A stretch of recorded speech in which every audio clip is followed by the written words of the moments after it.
வணக்கம், நான் ராம்த்ராம் cinemas proprietor Ramasamy ராஜா பேசுகிறேன். இன்றைக்கி February 24 வலிமை மூவி எங்கள் ஸ்க்ரீன் பண்ணியிருக்கிறோம். மிகப்பெரிய எதிர்பார்ப்பில் அஜித் சார் மூவி ரிலீஸ் ஆகுது. ரசிகர் மத்தியிலே மிகப்பெரிய எதிர்பார்ப்பு இருக்குது. ஒரு 3 இயர்ஸ்க்கு அப்புறம் இந்த மூவி ரிலீஸ் ஆகுது. அதனால் ஃபேன்ஸ் வந்து ரொம்ப எக்ஸ்பெக்ட் பண்ணி இந்த படத்துக்காக வெயிட் பண்ணிகிட்ருக்காங்க. நாங்களும் இந்த கோவிட் 3rd வேவுக்கு அப்புறம் ஆடியன்ஸை திரும்ப கொண்டு வரக்கூடிய படமாக இது எதிர்க்கிறதுன்னு நாங்கள் ரொம்ப மிகுந்த எதிர்பார்ப்போடு அந்த படத்தை வெயிட் பண்ணிகிட்ருக்குறோம். அது வந்து அஜித் சார் மூவி வந்து கிட்டத்தட்ட நாங்கள் தேட்டர் ஆரம்பித்து ஒரு 24 இயர்ஸ்க்கு அப்புறம் வரைக்கும் அவங்க படங்கள் எல்லாமே ஸ்க்ரீன் பண்ணியிருக்கோம். இந்த தீனா அந்த பீரியட்லலாம் வந்து அவங்களுக்கு ஒரு பெரிய மாஸ் ஹீரோவான பேக்கேஜ் கிடச்சிது. அதுக்கப்புறத்துல இருந்து அவங்களுக்கு ஒரு மிகப்பெரிய ஓப்பனிங் இருக்கும். எல்லா மூவியுமே நாங்கள் தான் ஸ்க்ரீன் பண்ணியிருக்கிறோம்.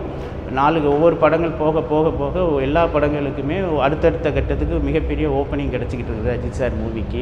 இந்த படத்துக்கு வந்து ஒரு மிகப்பெரிய எதிர்பார்ப்பு இருக்குது. எல்லா மாவட்டங்கள்லேருந்து இன்றைக்கி வந்திருக்கிறாங்க. எல்லா ஆடியன்ஸும் இங்கே வந்து எதிர்பார்த்து வந்துட்டுருக்குறாங்க.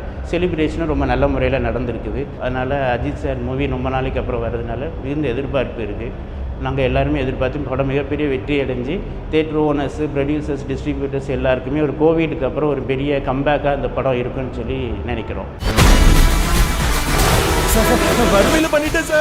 ஏழையா இருந்து உழைச்சு சாப்பிட்ற எல்லாரையும் கேவலப்படுத்தாத. தான் உண்டு தான் வேலை உண்டுன்னு இருக்க ஒருத்தனோட சமநிலை தவறுனா அவனோட கோவம் எப்படி இருக்குன்னு காட்டுவேன். கேம் முடியல, அடுத்த லெவலுக்கு போக போகுது.